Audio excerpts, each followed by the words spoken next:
We begin with the news of multiple arrests in the killing of Hardeep Singh Nijjar. This is video of Nijjar's family arriving at the RCMP headquarters in Surrey, British Columbia, where police gave an update on their investigation today. Police have confirmed that 3 Indian nationals have been charged with first-degree murder and conspiracy in the Nijjar case. The CBC's Evan Dyer broke this story, and he joins me now live in the studio. Evan, great work on this story, great work today. What more did we hear from the RCMP in their briefing today? Well, the RCMP were pretty circumspect about what they could say. They talked about the 3 individuals who they have in custody right now, Kamalpreet Singh, Karanpreet Singh, and Kram Brar, all arrested in Alberta this morning, all charged with murder, first-degree murder, and conspiracy to murder. This, though, is not the end of this investigation. They made that very clear. There were a number of areas that they really didn't want to get into. One of them, of course, was what are the next steps likely in this investigation, and the other one was what is the involvement of the government of India. But you know, I've been talking to people involved with this investigation and other people in the government of Canada for quite some time about this case, and I can tell you that although they did not say so in today's news conference, nothing has happened to change the view of Canadian officials that we heard expressed there by the Prime Minister Trudeau in Parliament, that this is very much an Indian government ordered assassination of Hardeep Singh Nijjar last year in Surrey, BC. That was something that I think will perhaps become more clear as this investigation develops, because there are multiple investigations. What we saw wrap up today was a straightforward homicide investigation, but that is also part of a separate national security investigation. And of course, it also includes other potential murders that we may yet also hear more about. Okay, that's where I wanted to go with this next, because we heard from the police today they're still investigating the link to the Indian government. They say there are more suspects out there that they believe could be part of this. And they also said that there may be connections here to other murders beyond what happened in Surrey with Mr. Nijjar. So what can you tell us about that component of this? Well, just 2 days after that clip that you just played of Prime Minister Trudeau getting up in the House and pointing the finger at India, there was another person killed on Canadian soil in Winnipeg. His name is Safety Singh Nijjar. And this is a person who had appeared on a Government of India list just the day before as an accused terrorist, posted by National Investigation Agency of India. The Indian government has accused him of being a member of the Khalistan Tiger Force, which is also one of the accusations it made against Nijjar. In fact, you know, if Indian media quoting Indian security officials have sort of suggested that he was trying to reconstitute that organization following the death of Nijjar. So obviously that suggests why he might be of interest to the same people as a target. But it must be said at the same time that this is also a person who had criminal connections and associations as a rival of the Lawrence Bishnoi gang, who are the people that were arrested today are associates of the Lawrence Bishnoi gang. So they would have also had their own sort of gangland motivations to go after him. And that puts this killing into a somewhat more murky category than the Hardeep Singh Nijjar one, which appears to be purely political. Hardeep Singh Nijjar is not somebody who is seen as having those gang criminal ties, right? And then 6 weeks after that one, another killing in Edmonton, which turned out to be a double homicide. And this is somebody who, again, had gangland ties. Harpreet Uppal, a resident of Edmonton, shot in broad daylight in an SUV with his son. And his son, only 11 years old, police have said, was not killed accidentally. This is not a stray round that was intended for his father.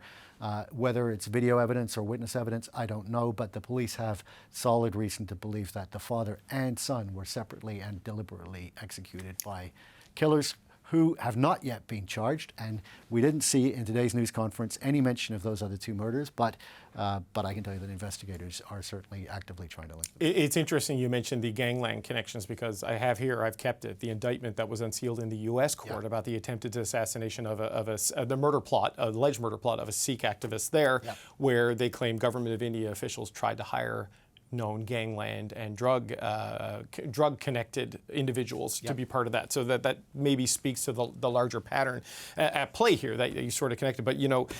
by the way, there's an interesting line in that sealed indictment that you have, unsealed indictment there, where they talk about, the Indian government official talks about a hit in Washington, or rather, it was going to be done in New York on a Washington resident, who we all assume to be Gurpatwant Singh. And at the same time, they talk about 3 jobs in Canada. Right. So we don't, of course, know if they were referring to the 3 that you and I just discussed, but I mean, the numbers add up. Right, and there was the sharing of video of Mr. Nijjar dead in his vehicle, shared within this U.S. conspiracy within hours of him being shot dead. That's right. Yeah. So look, a bigger diplomatic picture beyond this. You and I were both on that trip in February 2018 when Prime Minister Trudeau went to India, and it did not go well. I was on his previous trip as well. Right, but it did not go well, but I don't think at the time any of us suspected we would be dealing with allegations of government-backed murder plots in this country. Where does all of this leave India-Canada relations, Evan? Well, I should say, actually, I did know during the last India trip about some of these details. Yes, this is the G20 one. The last India trip, actually, I was already aware of some of these connections, and this has actually been a long time coming, the news that was announced today. Where does it leave with the relations? Well, we've seen last year that the Indian government is more than willing to retaliate. Remember that they canceled all visitor visas to India for the whole country. For quite some time. They also essentially expelled 40 Canadian diplomats from India. So, they've shown that they're willing to react in undiplomatic ways. Canada is somewhat protected now in terms of that sort of tit-for-tat diplomatic retaliation by the fact that the only remaining diplomats in Canada, the 21 who still remain, as I understand it, all have full Vienna Convention protection. So there's nobody there who's in a gray area, who might, for example, have diplomatic status while at work but loses it on the way home. Mm-hmm. Those people have all been removed from the country. But India is also in the middle of an election campaign right now. Right. Voting, there's rounds of voting. These election campaigns go on the actual voting goes on for weeks. It won't end until, I believe, June 1st, and the result will be on June 4th. But, of course, everybody expects Narendra Modi to win. I don't know how this news will play. There will be members of his Hindu-nationalist base who will say, great, we're going after India's enemies abroad. They've been thrilled to see this kind of action. But there will be others who will say, wait a minute, the Lawrence Bishnoi gang, perhaps even people who are in favor of assassinating India's enemies overseas would rather imagine that it's the dashing intelligence agent doing it and not a criminal gang like the Lawrence Bishnoi gang, which has a pretty nasty reputation within India itself. Right. So how will the Indians respond to this? We've seen them move off their initial position of just denial, everything is absurd, and pointing the finger back at Canada, to one of give us the information and we'll investigate it, and then slow rolling those investigations, and then even suggestions, particularly in the U.S. case, I should say, more than in the Canadian case, where they're claiming that, okay, we figured it out now, and it's just rogue officials. All I can say, come back to the main point here, is that Canadian officials do not buy any of those explanations as far as Canadian investigators are concerned, and that this is backed up by human intelligence, signals intelligence, and other forms of evidence. The Hardeep Singh Nijjar murder was ordered at the highest levels of the Indian government. Yeah, they did not believe it would be ordered. It would have happened without sanction. No. Evan, I know you've been at this for a long time. Great work. Thanks for coming in today. Appreciate it. Well, police officers are investigating that the investigation is ongoing and say the arrest would not have been possible without help from community members in Surrey, British Columbia. From day one, this community came forward to work with and alongside the police in advancing this investigation. Our community is extremely strong. It won't be intimidated, and this community will work with the police and alongside the police to hold offenders accountable. We would not be here today if that wasn't the case. Turning now to the Minister of Public Safety, Democratic Institutions and Intergovernmental Affairs, Dominic LeBlanc. Minister, thanks for coming in today. Good evening, David. The police today, I want to start with the arrest in British Columbia. The police there say there may be more people out there connected with this murder. They're investigating possible links to other murders in Edmonton and in Winnipeg, and still investigating the role of the Indian government may have played in all of this. How confident are you that other people won't get hurt if there are still other people out there? I'm very confident in the ability of the RCMP to do everything they can to keep communities safe, to protect Canadians, to investigate violent criminal activities.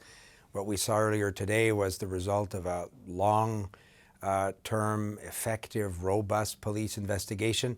I was also reassured that the Assistant Commissioner for Federal Policing in the Pacific region said that there are separate and distinct investigations that are ongoing, and he referred, as you noted, to potential investigations involving the government of India. So I have every confidence, David, that the RCMP do this work seriously, and Canadians should be reassured by the arrests we saw today. but should also be reassured that their work continues. But 3 men arrested, more potentially out there, maybe connected to other murders, and a strongly suspected role by the government of India. What is the government of Canada's reaction to those revelations? The Prime Minister had indicated in September that there was credible intelligence. Today I'm with rising respect to inform the House.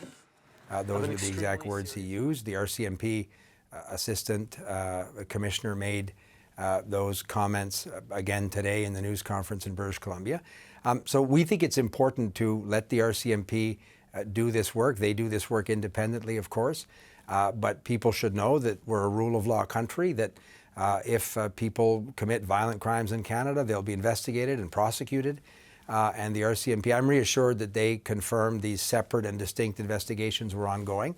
So I'm, as the Public Safety Minister, want Canadians to know that they do this work well and effectively, and they're very much still on the file. Yeah, I mean, the link to the Indian government, that allegation obviously is well known since the Prime Minister rose in Parliament that day, but the idea that this may be bigger than Hardeep Singh Nijjar, that there could be more associated with this allegation the Prime Minister made.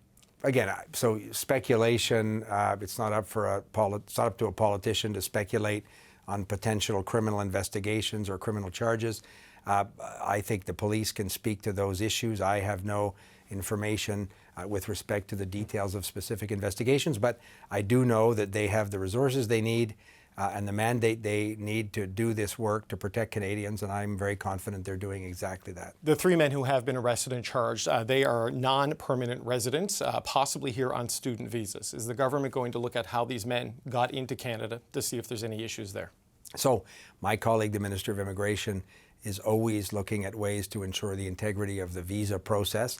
The Minister of Immigration, Mark Miller, takes advice from security and intelligence services, CSIS and other partners in my department.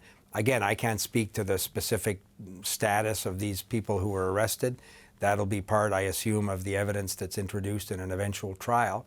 But Canadians, again, should know that obviously the integrity of the visa process and the security of Canadians from individuals that are given visas to come here or to work, to study, to travel, is something that we take very seriously. What about the government of India itself? Has the Canadian government spoken with the government of India, either their High Commissioner or another representative, since news of this arrest came out? Has Minister Jolie, the Prime Minister, or anyone spoken to anyone from Narendra Modi's government about these arrests? I haven't spoken to my counterpart in the government of India at all since this circumstance happened. I know that there are regular discussions at the senior officials level. The High Commissioner in New Delhi would be talking to the Indian government, but I can't speak today to the specific meetings that the Foreign Affairs Department may have had or other officials like that. The Foreign Affairs Department could confirm the nature of their conversations with the government of India. If we back this up to the allegation the Prime Minister made last fall about suspicions that officials at the highest level of the Indian government were involved, or may have been involved, I believe was his exact phrase, in the murder of Mr. Nijjar, and now these arrests and the possibility of being connected with other investigations, this looks and sounds, if you piece it together, like an Indian hit squad was operating in Canada. That's the central allegation. How should Canadians react to that? Canadians should let the RCMP process continue, the process that the Assistant Commissioner for Federal Policing in the Pacific region talked about. They should be confident that prosecutors, where it's appropriate, will lay serious criminal charges. The RCMP have a very important mandate to protect Canadians in terms of national security investigations, transnational organized crime. This is the work that they're doing. The charges that were laid today, I think, should reassure people that the RCMP are doing this work in a thorough way. They had assistance from other police forces, from the Surrey RCMP. So Canadians need to know that obviously their safety and security is a concern for the government, and we work to ensure the RCMP have all of the resources they need. And my conversations with the deputy commissioners, Commissioner Duhem himself, have reassured me that they're very much capable, engaged, and active in doing this work, and I have every confidence that they'll continue to work this file. The Canadian police forces are cooperating, and they say they're getting some cooperation from international partners on this, but not necessarily from the government of India and from the Indian police. They say it's been difficult, the quality of information has been suspect. What does that say to you? I know your government has called for the government of India to fully cooperate in this. from what we heard from the police today, it doesn't sound like they're getting the cooperation they need. Yeah, and I took note also of the comments that the RCMP offered at the news conference they had in British Columbia earlier. I spoke to U.S. Homeland Security Secretary Alejandro Mayorkas, the British Home Secretary, Mr. Cleverly, James Cleverly. Those governments, Five Eyes partners, continue to work, of course, with CSIS and the RCMP in terms of where they can help us gather evidence. I can't speak to what investigative routes the RCMP are taking or which partners they're working with, but my conversations with the Homeland Security Secretary of the United States and the British Home Secretary earlier today reassure me that those governments understand that we have a responsibility to protect Canadian citizens. We're a rule of law country. They will continue to be helpful to our police authorities. And they have also called publicly for the Indian government to assist the investigation in any way possible. Where does this leave Canada-India relations? I mean, we have the indictment that was unsealed in the United States, which has a pretty detailed allegation of a murder plot of a Sikh leader in that country. Now we have these arrests here. There have been rumblings that Narendra Modi could be invited to attend the G7 in Italy later this year. How do you deal with this diplomatically, country to country, given what's happened today? Again, the Foreign Affairs Minister and the Prime Minister can speak to things like the G7 in Italy. I know that we have consistently said publicly from the moment that this killing occurred last June in British Columbia that anybody with information around this kind of violent crime obviously has to cooperate with the appropriate authorities. This concern around transnational repression is not unique to Canada. In my conversations with other partners, Five Eyes partners, G7 partners, we're all grappling with the way to deal with transnational repression and to ensure that our citizens are safe and those that seek to perpetrate crimes need to face the consequences. I want to pivot, if I can, to the original reason we booked you to come on the show today, and that is the findings from Justice Ugg today on the public inquiry into foreign interference. And overall, at the top level, the conclusion was very similar to David Johnson's, that the elections were fair and the broad outcome was not affected. But she does conclude that trust in elections have been undermined by all of this, saying that the foreign interference efforts succeeded because some Canadians have now reduced trust in Canada's democratic process. What concrete steps are you going to take to rebuild that trust after a year of this? And we've acknowledged, David, from the beginning for many years that that is what these malevolent actors often seek to do. Disinformation, misinformation, foreign interference. They seek to undermine the very confidence of Canadians in their institutions. I was reassured, as you said, that Justice Ugg confirmed the integrity of the 2019 and 2021 elections. She identified challenges in two specific ridings, one in each of those elections. That's not surprising. This was known publicly that this is the kind of thing that foreign actors seek to do when they interfere in electoral processes. Our government is the first government in 2018 to put in place a series of measures to detect and disrupt foreign interference, to talk publicly to Canadians where appropriate, including during an election period in the judgment of senior public servants. We've evolved and adjusted those measures based on independent advice from security experts, from the National Security Committee of Parliamentarians. So obviously, David, our job now will be to take the report that Justice Ugg has so thoughtfully done, look forward also to her final report, and ensure that we're evolving and adjusting all of the measures possible. And we hope other political parties will work with us in that regard. Okay, so one of the measures she highlighted, and this involves your party directly, and this is the nomination in Don Valley North, where Han Dong won the nomination, and there are deeply held suspicions that the Chinese consulate in Toronto played a role in that nomination. Justice Ugg says that cannot be conclusively determined, but does suggest there's a very strong suspicion that this happened. But she makes the point that the rules around nominations are so loose, it's a gateway for foreign interference. Does your party need to fix how it runs nominations to protect against this? Because the wide open sort of supporter process that allows non-citizens and non-permanent residents to vote is rife for foreign interference, is the conclusion. I didn't read where she said it's so loose that it opens up. That's what others have been saying about it, because you need to be 14 live in the riding, right? But those are, look, I have confidence, David, in the Liberal Party's ability to effectively apply robust rules in nomination campaigns. I've participated in many, I've been to many conventions. The Liberal Party and the Liberal Party officials have robust rules. I have full confidence in those rules. Is the nomination process the entry point to most people's participation in a political process? Absolutely. Would it be a target of some of these malevolent foreign actors? Of course. We took note, obviously, of what Justice Hogg concluded. Our party is not alone in being vulnerable to that kind of potential interference. So obviously, and she also confirmed that she would be providing recommendations or advice or further reflections on how these measures can be strengthened. I would think all political parties, certainly the Liberal Party will, but all political parties should be open to seeing what rules can be strengthened. But we want to have an accessible, open nomination process. That's an important part of our democracy, but recognizing that with that comes the risk that some malevolent actors might try and interfere. So we need to have the best possible processes to detect and disrupt that interference. Justice Hogg also pointed to structural problems around intelligence and information sharing, communication internally between the political staff and the government staff and the campaign teams and the intelligence officials, which led to either misunderstanding and a lack of action on things. She spoke to the issue of the threshold for notification perhaps needing to be revisited, using the example of Kenny Chu in Richmond, where the WeChat rumors going around about him didn't rise to the threshold of notification, but may have affected the outcome of that election. How do you fix those things quickly? So obviously the threshold in terms of when a panel of senior public servants should, in the middle of an election campaign, sound the alarm about foreign interference necessarily has to be high.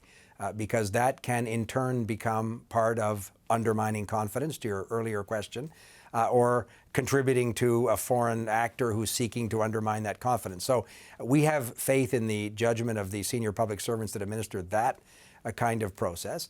But again, we look forward to Justice Hogg and the Commission's work in terms of specific recommendations they may have. She did acknowledge that in the case of disinformation and misinformation on social media platforms like WeChat, nobody's suggesting the government censor social media platforms. So it's not easy to see how, in the context of a robust political debate, you can deal with this increasing challenge of dis and misinformation.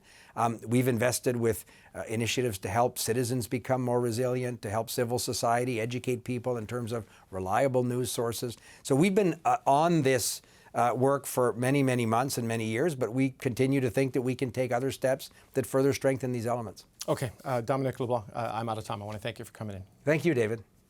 Criminal charges have been laid in the murder of prominent Sikh activist Hardeep Singh Nijjar on Canadian soil last June, and investigators believe the alleged killers, who are Indian nationals, had links to the Indian government. 3 suspects have been arrested and charged for their alleged involvement in the killing of Mr. Nijjar. There are separate and distinct investigations ongoing into these matters, certainly not limited to the involvement of the people arrested today. And these efforts include investigating connections to the government of India. The investigation into links between Nijjar's killing outside a Surrey, BC Gurdwara and agents of the Indian government was made public by the Prime Minister in the House of Commons last fall. Today, Public Safety Minister Dominic LeBlanc says Canadians should feel safe knowing the RCMP is on the case. We saw earlier today was the result of a long term, effective, robust police investigation. I have every confidence, David, that the RCMP do this work seriously, and Canadians should be reassured by the arrests we saw today, but should also be reassured that their work continues. Okay, we're going to talk about this now with our Friday Power Panel. The CBC's Jason Markusoff joins us from Calgary.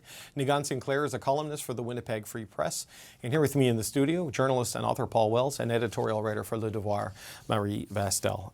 Thanks, gang. We were not expecting to be talking about this particular issue today, but Paul, what's your reaction to today's news of the arrest? I remember the condemnation of the Prime Minister when he made these allegations in the House of Commons, the criticism of the Modi relationship, and here we are with the police charging 3 people with murder. Yeah, I'm often super critical of this Prime Minister. It seems like a complete vindication of a gutsy stand that he took in the face of near universal derision in this town.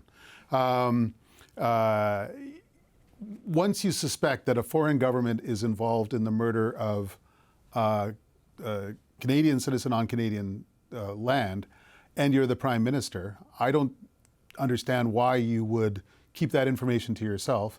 And if you're going to make it public, I think it makes sense that that the Prime Minister be the one to do it. we're closer to the middle of the story than to the end. As the police are saying, there are other investigations going on for other angles on this thing, including verifying whether there's a government link. But certainly what we learned today is consistent with that hypothesis, to say the least. Yes, Anne-Marie, consistent with a pattern we've seen in unsealed indictments and criminal charges in the United States. There are more people potentially out there, police say, and maybe connected with other killings. What's your reaction to what we learned today? Well, I think it's either comforting that there have been accusations brought and that some people have been arrested, because this is, I mean, let's not forget, this is a foreign country killing a Canadian, I mean, dual Canadian, but Canadian on Canadian soil. It's like the most serious of serious events of foreign interference you can have, right? So comforting that there were accusations and that has led to some arrests and they've found them and hopefully get even more answers. But not so comforting that, to your point, there might be others, and I think that's going to be. I understand Minister LeBlanc in his press conference, saying we can't comment. It's in front of the courts, which it is, but I think there will still be some work from the government necessary to reassure people, especially of different diasporas who see this and might be, quite frankly, a little concerned, rightly so, with what's going on. Information that these people were on permanent residency visas. Or student visas, well, non-permanent residents. RCMP wouldn't say, but to Evan Dyer's reporting student visas. Like, I think there will be questions around that in the coming days, weeks, or months. Not to point fingers or anything, but maybe around what checks can be made and what verifications can be made, just to reassure people here that this hopefully does not happen again. Nigan, what are your thoughts on this? Well, I was going to add that, student visas, but no evidence of having enrolled or gone to school. And so that's a very concerning aspect of the story, that you can get a visa and there seems to be very little follow-up on that.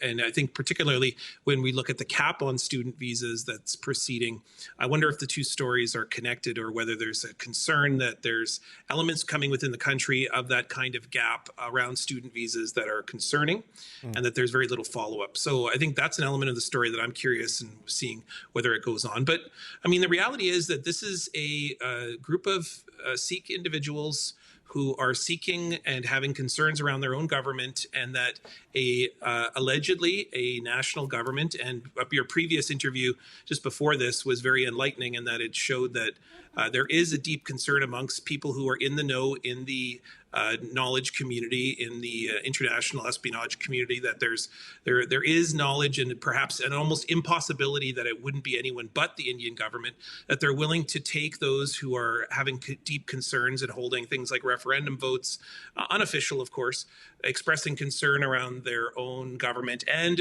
expressing nationalism, that they would be harmed and with the sign off of that government. I mean, that is an egregious instance that Canada has some of its own questions to ask in terms of other people within this country that have free speech. And if we're going to talk about free speech, then we have to talk about it in the terms of protecting it within this country amongst all elements.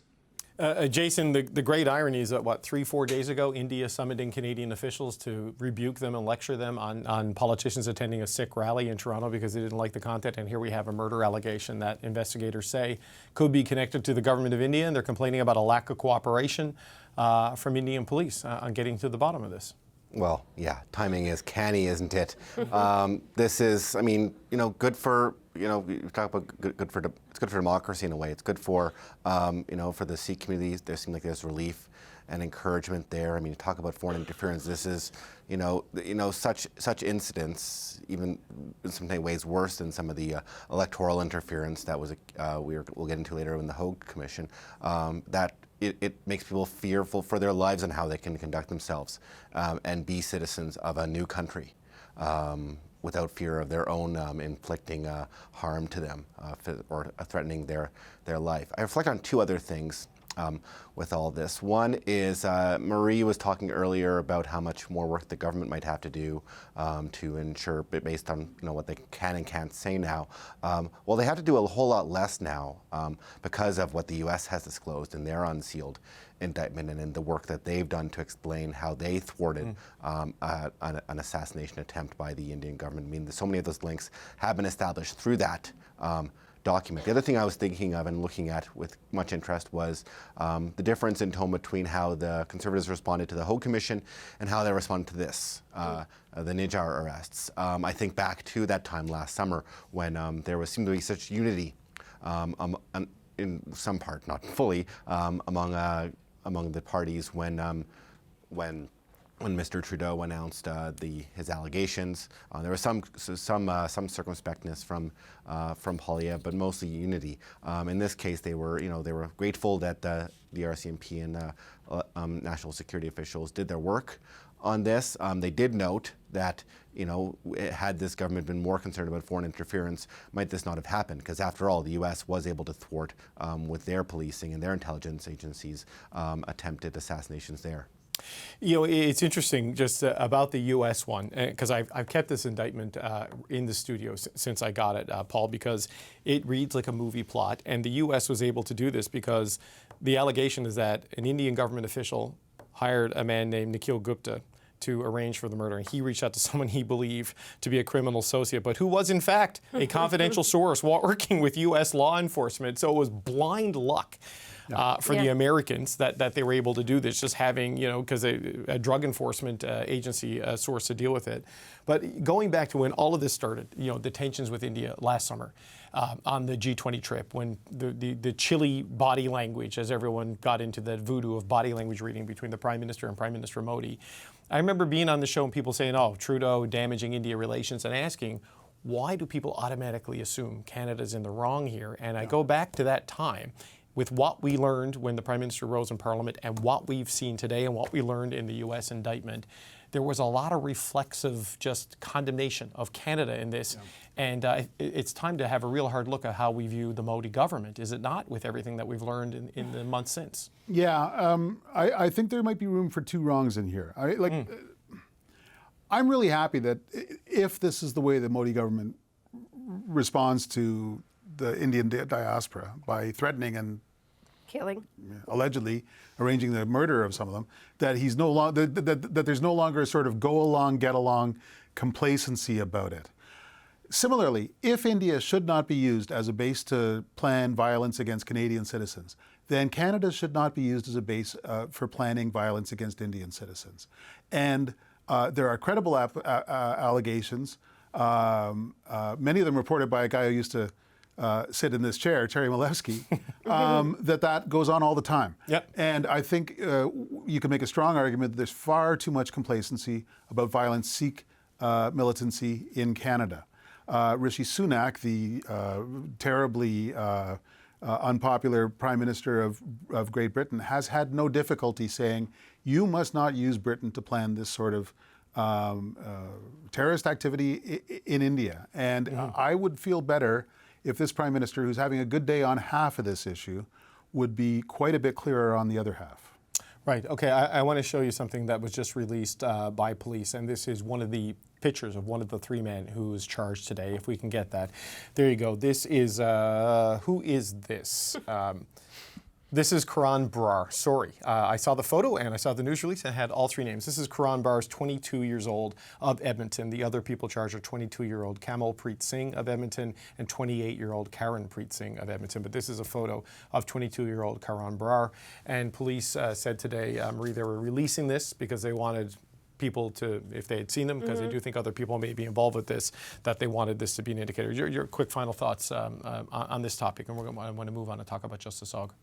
Well, I agree with Paul that the diplomacy in all this probably works both ways. But I think, as with foreign interference, with the Modi government, there has sort of been a realization as of late that perhaps it's in this world trend of governments posing as democracies, which are maybe not so much. I mean, not that long ago, people were talking about India as one of the biggest democracies in the world, and then stuff like this happens. So I think there is, in the same way as there is on foreign interference, there's a sort of realization and this shedding of a naivete that maybe this particular government is different than what we thought. And I found it very candid of the RCMP. I think it was a deputy commissioner, the one who was bilingual. I didn't catch his title, saying that the collaboration has been challenging and difficult. Yes. I suspect it will with remain. India, not with domestic police yes. forces. Yes. I suspect it will remain challenging and difficult, given India is in the midst of a long